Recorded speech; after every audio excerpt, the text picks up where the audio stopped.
Mi nombre es Hugo y te decía de los consultorios odontológicos, los tengo desde muy chiquito, de los 6 años yo tuve problemas con las muelas del juicio y esas cosas. Y bueno, vi un poco en parte la evolución de todo el equipamiento, de los materiales. Y el problema sí se presentó un poquito concretamente a eso de los 20 y pico de años, 22 creo, 23, en que me dijeron que tenía una muela del juicio de este lado, no solo retenida, sino que estaba en una posición como que estaba amenazando a la tercer molar, digamos, ¿no? Entonces me dijeron que requería una operación un poco que iba a ser en 2 partes, pero al principio no me lo dijeron. Bueno, me intervinieron por adentro, como se dice en la jerga, curetearon, Sí. sacaron, pusieron gasa, qué sé yo. Al año que viene me dijeron, ahora vamos a hacerles otra parte. Hicieron la segunda parte y en 2 años yo me seguí haciendo controles y hubo que hacerlo de vuelta.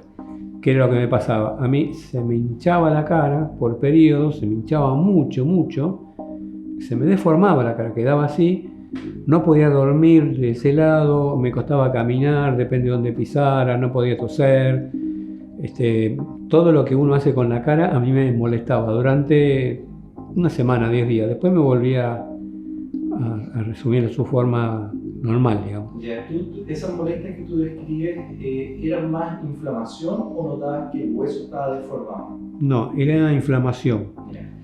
pero me dolía el oído, era todo lo que es el trigémino y toda la parte esta que es muy sensible, ¿no? Que era mucho dolor. ¿Te tocó tomar mucho antibiótico entonces? Sí, muchos antibióticos durante mucho tiempo. En la 5ª operación yo pregunté, bueno, basta, ¿qué es lo que pasa? Que siempre vuelve. Y me explicaron que era una forma que venía, que los dientes que están cubiertos de una sustancia que es queratina, que la queratina a veces forma cápsula, que bueno, que eso que tenía era un queratoquíster. Bueno, bárbaro. Y me da lo mismo el nombre que tenga. Y bueno, el queratoquíster es muy difícil de erradicar, vuelve, nosotros limpiamos de más, limpiar era rascar el hueso, ¿no? O sea, con cada operación yo iba perdiendo hueso. Y que era muy difícil, que siempre volvía y que había que tener controles constantes, que no era malo, que no era un tumor, no me iba a morir de eso, pero que yo tenía ese problema en la boca y que lo iba a tener siempre. Y me pareció muy duro que me dijeran siempre. Y era duro porque me molestaban mucho. Todo esto hay que aclarar que en tiempos que no había YouTube, ni WhatsApp, ni Google, ni nada. Entonces el conocimiento, como en muchas otras áreas, estaba comprimido y escondido. Y yo notaba como que los médicos no querían hablar. Y cuando uno ve como paciente eso, lo primero que piensa es que no es algo bueno. Y por eso la pregunta de qué es, ¿es un tumor? No, tranquilo, no es un tumor, pero me daba lo mismo, ya que fuera o no fuera, porque el problema lo seguía teniendo. Después de cada operación, yo tenía que comer líquido, estar en reposo, lo cual me implicaba grandes problemas para el estudio, para el trabajo. Yo dejaba partes de mi cuerpo en cada operación. Pero en otro plano, que voy a empezar a contarte al paralelo de esto, de lo que no es físico, empezaba como a golpear la puerta de algo. Esa sensación empezaba a golpear algo. Yo siempre tuve afinidades con la lectura, la filosofía, la metafísica, la física cuántica. Yo soy un tipo que puede leer de computadoras. Yo vine a hacer el desarrollo de la internet de mi país. Me interesaron todas las cosas. Yo leía de todo y tenía la imagen mía como que yo era una persona medio intelectual. De hecho, soy mejor para leer que para jugar deportes. Y no entendía cómo todo eso no servía para nada. Aunque tuviera un montón de dinero, eso lo tenía, aunque tuviera un montón de cosas, eso me afectaba mucho en mi vida personal. Después de 2 o 3 años de esa operación terrible, voy y me dicen que de vuelta tengo lo mismo. Entonces dije, no, ya no me puedo permitir eso, no me puedo operar ni de la... Entonces empecé a investigar por fuera de ese servicio médico si había otros profesionales, otra tecnología, otros lugares, ir a otro país, no sé, algo. Bueno, como fue mucho el tiempo que estuve transitando esto, Y hubo una evolución en las tecnologías, en las técnicas médicas, en los abordajes. Y llegué a otros profesionales que me dijeron que en realidad hay otra manera de abordarlo, que no era por dentro, digamos, sino por fuera. Cortar, evaluaron que el hueso había sido muy ya resentido, entonces me dijeron, bueno, hay que cortar por lo sano, como se dice, vamos a sacar el hueso, esta parte del maxilar, el cóndilo, vamos a sacar de una parte del peroné, que aparentemente tenía una forma tal que podía encajar acá, y vamos a hacerte una especie de reciclado. Cosa que a mí me causó mucha gracia, porque por esa época yo estaba estudiando tecnologías del reciclado y el medio ambiente, y lo estaba haciendo en mi mismo cuerpo. Bueno, fue esa operación en otro lugar, con otro cuerpo médico, con otro abordaje terapéutico. Se hizo esa operación, que fueron 2, porque me sacaron un hueso de la pierna y me sacaron el de acá. Mis amigos me cargaban porque decía que ahora yo iba a patear con la cara o que iba a cabecear con el pie. Bueno, y pasó esa operación también, no cruenta, pero muy, muy fuerte. Yo que anduve en muletas durante un tiempo. Me costó volver a caminar, porque parte de los dedos del pie tampoco se movían bien. Después me quedó algo en el ojo que no puedo, se llama creo que ojo seco. Y afectaron el trigémino, entonces hay una parte que también me quedó disminuida la capacidad auditiva un poco. Bueno, esa era la tradicional solución de muerto el perro, que sería el hueso, muerta la rabia, que sería la patología. Era lo lógico, lo esperable, ya está, se acabó. ¿Estamos en la sexta cirugía? No, ya eran 7. Pasa esto creo que en el 2009, hace 10 años. Pasa esto, digo, bueno, ya está, se acabó, terminó. Mis hijos ya estaban creciendo, yo ya me había estabilizado en el trabajo, es como que había llegado a un cierto remanso y había que hacer controles, eso me dijeron. Hago control al año siguiente, el profesional no estaba. Tardó 1 año y medio creo en hacerme el control y me citan y me dicen, bueno, la operación se va bien, está todo bien, pero acá hay unos cuerpos que aparentemente indicarían que habría una formación similar. ¿O qué? ¿Otra vez?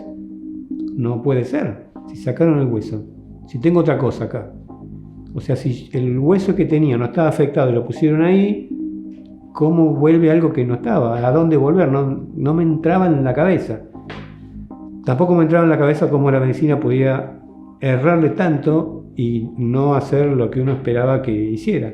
Entonces la explicación que me dio el cirujano es que, de vuelta, el queratoquíster es muy difícil de erradicar, con que queden 2 células, y 2 células uno no las ve. Pero estaba la otra pregunta, si el hueso que estaba afectado desapareció, ¿a dónde vuelve? ¿De dónde estaba? No me lo supo explicar. Y esa pregunta de a dónde estaba, de dónde vuelve, bueno, me generó una gran crisis porque yo no lo podía entender. Pero empecé a ver las cosas de otro lugar, muy despacito, superando la rabia, la frustración, la negación, esas etapas clásicas que uno tiene. Empecé a ver primero los hechos, lo que uno tiene que ver son los hechos. Eso estaba ahí, había habido muchas operaciones, varios abordajes, seguía ahí, y la verdad que el que seguía ahí era yo. Algo de eso, malo, feo, oscuro, tendría que tener ligación conmigo porque yo estaba y eso estaba. Pasaban los médicos, pasaban los terapéuticas, las técnicas, y eso estaba. Entonces, bueno, me enojé mucho con ese médico, no volví y estuve transitando 2 años más donde voy a ver qué otra terapéutica, qué otra mirada podía haber. Pensé en ir a otro país. Como la operación era muy grande, me dijeron que había un implante de metal que se hacía pero en Estados Unidos. Eran cosas así medio inalcanzables, ¿no?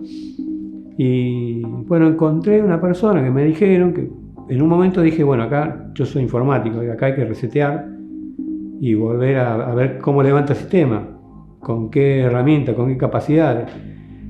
Y el sistema era yo. Y es un sistema multinivel porque tenemos ideas, tenemos sentimientos, tenemos un cuerpo y quizá algo más que no sabemos, pero está ahí. Los neurólogos no saben dónde se alojan los recuerdos, pero uno recuerda.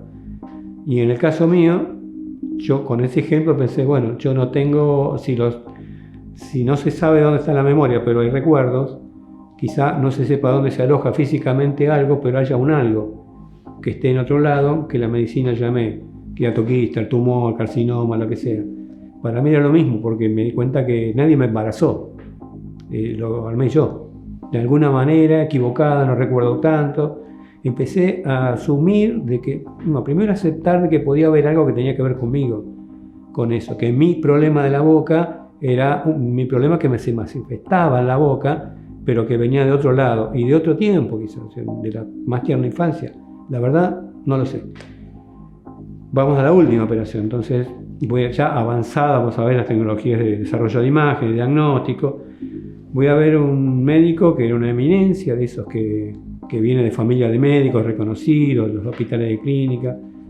Un médico muy sabio, me hizo hacer todos los estudios, me dijo que los anteriores abordajes eran erróneos, pero ya había uno que me había dicho lo mismo, entonces yo con desconfianza le llevo los estudios, las tomografías 3D, todo eso. Entonces uno mira, está mirando así y me dice, sí, acá, claro, usted tiene, dígame si tiene una cura, porque si no voy a seguir, ¿cuánto tiempo voy a seguir así?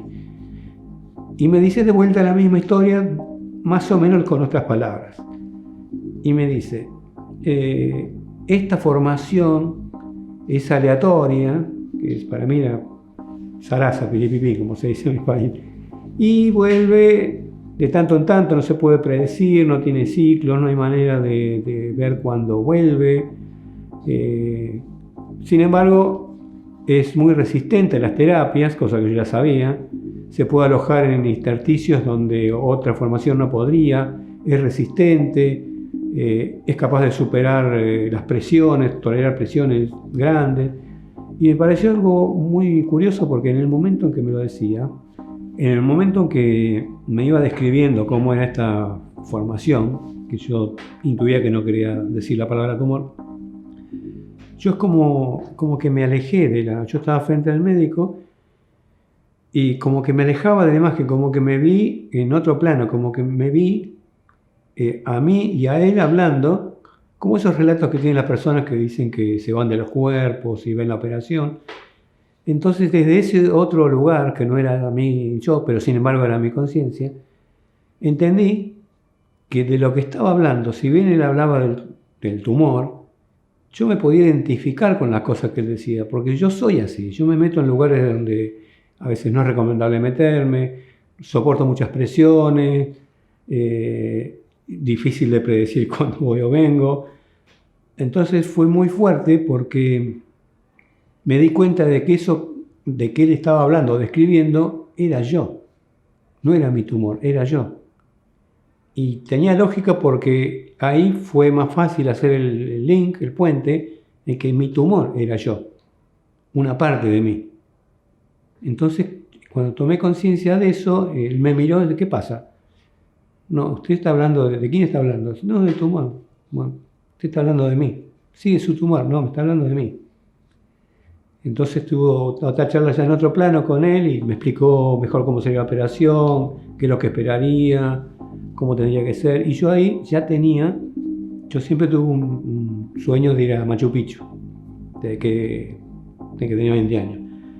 Y yo ya ahí tenía el dinero, tenía los días para ir, tenía todo, pero tenía esto otro en el medio. Y también hice otro link. Dije, bueno, Machu Picchu es un viaje hacia afuera. Esto que tengo acá puede ser un viaje hacia adentro. No puedo hacer los dos viajes juntos. Tengo que hacer uno primero. El más importante es el viaje interior.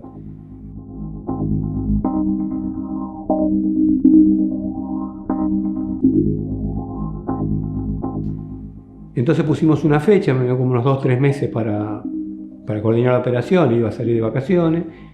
Y yo me tomé ese tiempo para comunicarme con esa parte mía que había estado presente durante todo lo largo de mi vida, que si yo me pongo a pensar, lo había tenido antes de mis hijos, así que bien podría considerarlo mi primogénito. Y era una creación mía, como lo es todo. Y hay creaciones que salen bien y otras que salen mal. No hablo de los hijos, por supuesto, pero hay ideas buenas y ideas malas, ideas oportunas e inoportunas.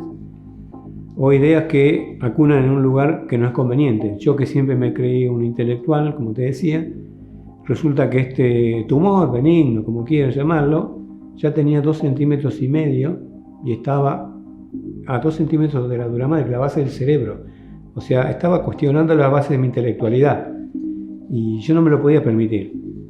O sea, tenía que tener, si todo lo que había leído, lo que había vivido, lo que había escuchado, no lo podía enfocar para solucionar este problema, que era otros problemas más, que yo había tenido otros problemas en la vida como cualquier persona. Me casé, me separé, me fue mal económicamente, como todo. Entonces me decidí a enfocarme en mi problema.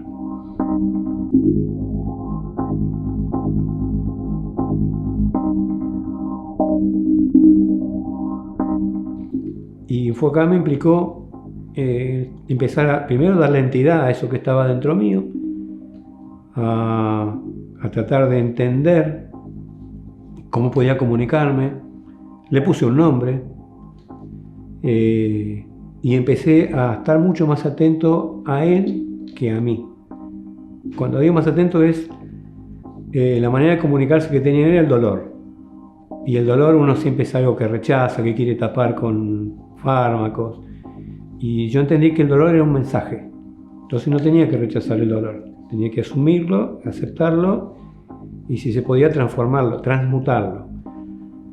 Entonces me empecé a estar mucho más atento de cuándo tenía dolor. Cuando caminaba de determinada manera, cuando comía determinada cosa, cuando hablaba con determinadas personas, cuando tenía ciertos pensamientos o ciertas emociones. Mi tumor no me dejó dormir de este lado de la almohada durante 2-3 meses. De a poquito empecé a entender cuándo me dolía. Entonces, como cuando uno está perdido en una caverna a oscuras y no recuerda cómo entró, uno lo único que sabe es que está ahí. Hay un milímetro así en creer que uno va a poder salir o no. Y la decisión que tome va a ser la acertada, porque si uno piensa que no va a salir de eso, no va a salir. Y si piensa que sí puede salir, va a salir. Lo que es difícil es asumir el tiempo en que uno decide que algo va a pasar y soportar la tensión, la ansiedad y la incertidumbre de no saber cómo va a pasar. Y yo no tenía cómo. Entonces lo básico que hice es decir, bueno, si yo llegué a este punto haciendo lo que hacía, pero también no haciendo lo que no hacía. Le hace deportes, afectos, viajes, comidas, perfumes, música, todo lo que alimenta la mente de una persona. Entonces voy a hacer lo contrario. Si yo venía haciendo mucho esto, voy a hacer menos. Si venía haciendo poco esto, voy a hacerlo más. Entonces a tientas, probando un poquito y otro poquito, siempre atento a los mensajes de mi otro yo interno, fui viendo qué cosas me convenía ir haciendo más o ir haciendo menos. Con el tiempo me tuve que comprar unas zapatillas muy livianas para que no me afecte el pisar. Yo siempre iba no por las veredas ni por las calles, sino por los pastos, las zonas más, las alfombras. O sea, tuve que reorientar, tuve que volver a aprender a caminar, como si fuera un niño.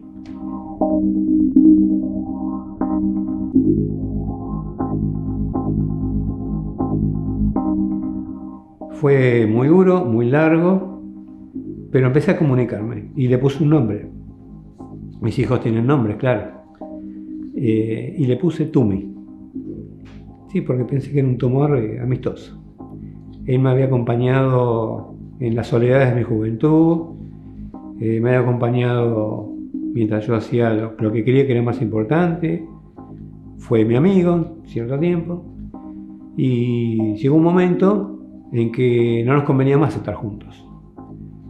Entonces yo tenía una fecha ya de operación y esa era mi fecha límite para obtener la mayor cantidad, no de información, sino mejorar la comunicación con esas zonas mías oscuras, si se quiere, para liberarla. Tenía que ser un acto de liberación, no tenía que ser una extirpación de algo ajeno a mí, porque eso había sido todo lo anterior y eso había fracasado. Entonces yo tenía como que separarme en buenos términos.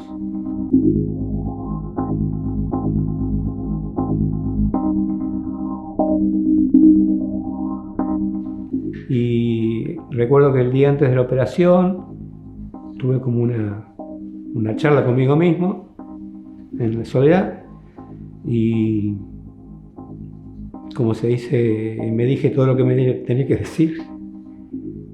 En la mañana de la operación medité mucho tiempo antes de que me vinieran a buscar para los camilleros, y en el último instante, que cuando te ponen anestesia general, uno va sintiendo que se va, y en el último conteo regresivo hice una plegaria para irme.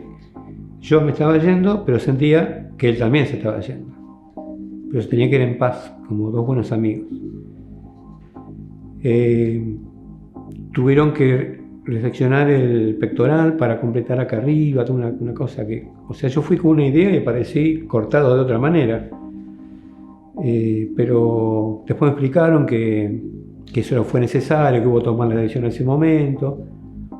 Bueno, yo en total, entre las operaciones que tuve, el hueso de la pierna y esto, me conté, tengo alrededor de 200 puntos. Todavía no encontré dónde puedo canjearlos. A partir de ahí hubo cambios fuertes. Cambié con mi familia, con mis hijos, en relación de pareja también. Según ellos, es como que me ablandé. Yo había dejado la música, yo dejaba de tocar la guitarra, componía, y inexplicablemente, sin que nadie me lo prohibiera, lo había dejado. Esa fue una de las cosas que había dejado y empecé a hacer. Otras que hacía mucho, como no hablar de lo que sentía, empecé a hacer.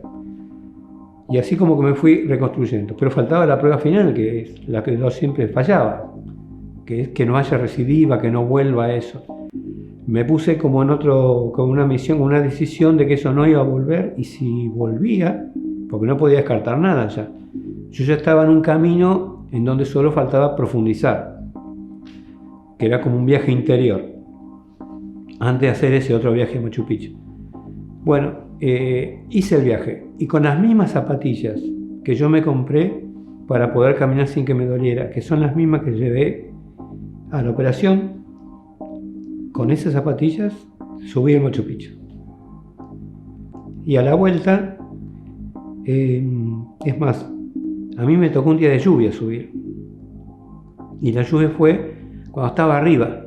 Yo tomé esa lluvia, yo no creo en Dios, no tengo una religión, más bien soy un agnóstico. Yo lo noté como una purificación, así lo tomé y así bajé por las piedras, caminando ya repuesto de mi pierna con un hueso menos.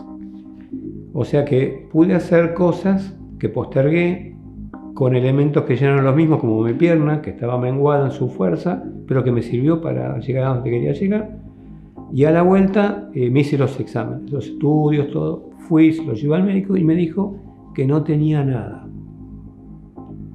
Así. Lo que esperé que me dijeran durante años que no tenía nada, en ese momento tuvo otro impacto en mí. No tenía nada significaba que no tenía nada malo. Entonces me hizo pensar qué tanto malo era lo malo. Porque si de lo malo que yo tenía pude hacer algo bueno, el hecho que yo no tuviera recidiva o en el plano físico que estuviera bien, era un daño menor, digamos. Quizá el daño colateral fue el plano físico, pero el daño más grande, o sea, la cosa a solucionar realmente, eran otros planos.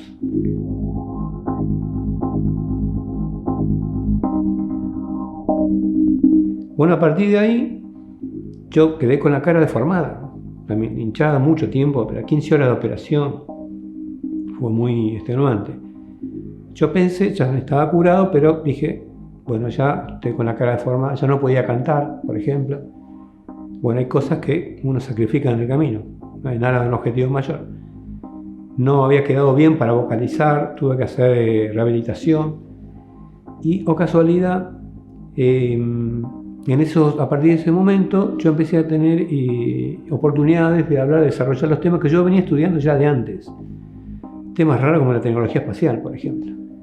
Y me tocó en una reunión en el Senado de la República se dio la oportunidad de... Yo ya venía trabajando en estos temas, que era lo que me trababa la operación.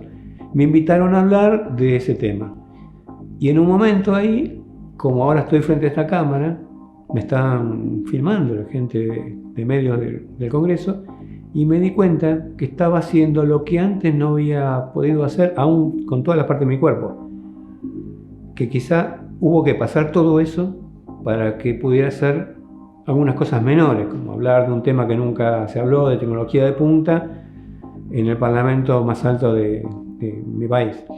Y así se fueron dando otras cosas que pensé que nos iban a dar, que yo pensé que nadie me iba a querer con la cara deforme, y no fue así.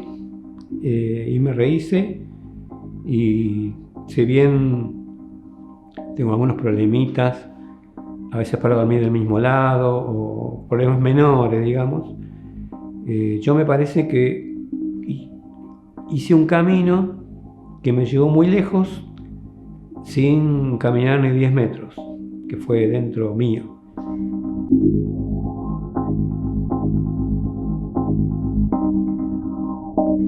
Y después de ese camino vinieron viajes como el que hoy me trajo acá, para hablar de otros temas, de otras cosas, desde otro lugar ya. O sea, después de haber superado ese problema, yo sentí que era Superman.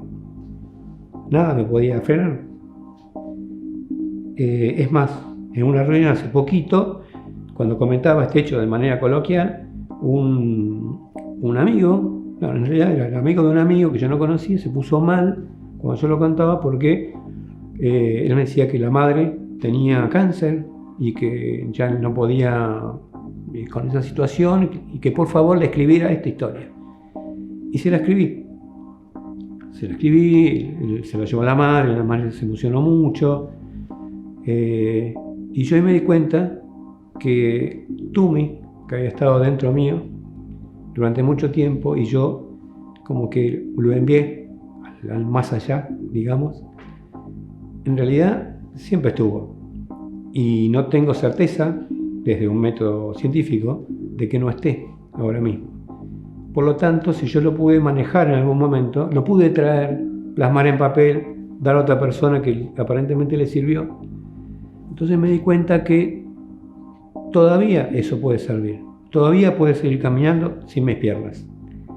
Por eso escribí eso, por eso estamos grabando esto.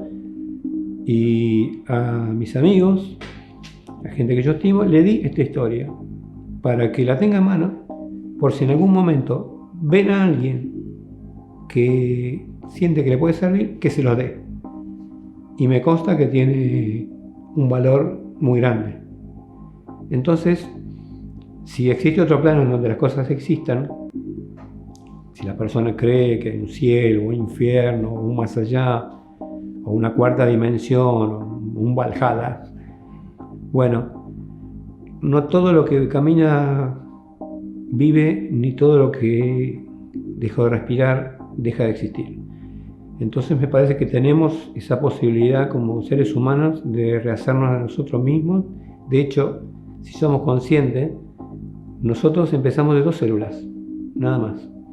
Luego nos vamos creciendo, complejizando, y es cierto también, la medicina lo ha probado, de que nuestros cuerpos van mutando y no tenemos los mismos huesos que teníamos hace 10 años, sino la piel, hay distintas partes que se renuevan a distintas velocidades. Pero la mente es inmanente y no tiene un lugar. Entonces me parece que cuando nos paramos en ese lugar de la mente, y no solo la mente individual, sino una mente de la especie, podemos llegar a lugares donde son inimaginables. Podemos sacar cosas de donde no estaban, podemos hacerlas aparecer, y bueno, en este caso, en este punto específico, me parece que las historias son valiosas. Y como antes yo no hacía cosas que tenía que hacer, ahora estoy haciendo cosas que antes no hacía, que es compartir esta historia con todo lo que le pueda servir.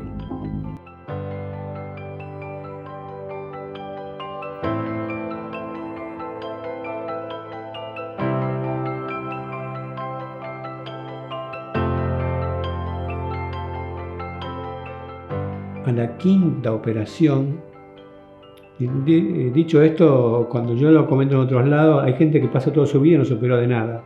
Hay otros que se operaron de un apéndice y ya está. Pero cuando vos decís, me operé 5, 6, 7, 8 veces, 9 veces, te dicen, bueno, estás roto por todo. No, me operé de lo mismo. ¿Cómo puede ser? ¿Tan malos fueron los médicos?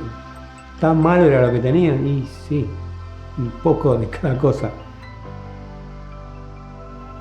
Entonces yo no me puedo ni maldecir, ni me tengo que tratar bien siempre. Entonces nada, como digo, nada me parece imposible. Porque lo que antes me parecía imposible se hacía material de vuelta. Entonces hay un no lugar en donde no es ni a nivel molecular, no sé dónde es, pero hay un algo más que no se expresa, como un otro cuerpo. Es como cuando desear que a un amigo le vaya bien. Es una regla para todo. Claro, yo ahí me olvidé de decir que en un momento lo consideré un amigo y ahora lo considero un maestro.